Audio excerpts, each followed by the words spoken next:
लोग उनके ऊपर भी तरह तरह की तोहमतें बांधते थे। खलीफाए वक्त जो थे, सहाबा जो थे, उनके ऊपर भी सवाल होते थे, उनकी भी अपोजिशन होती थी। तो इमरान खान तो ना 3 में है ना 13 में, तो इसके ऊपर तो होगी। दूसरा ये कि आप लोग ये देखें कि यार बात में किस कदर वैल्यू है।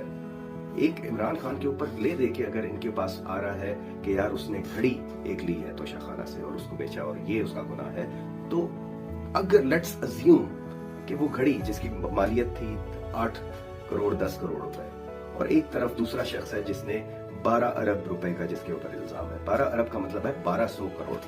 तो जिनको 8 करोड़ की फिक्र है उनको 1200 करोड़ की फिक्र क्यों नहीं है? वो उसके ऊपर बात क्यों नहीं करते?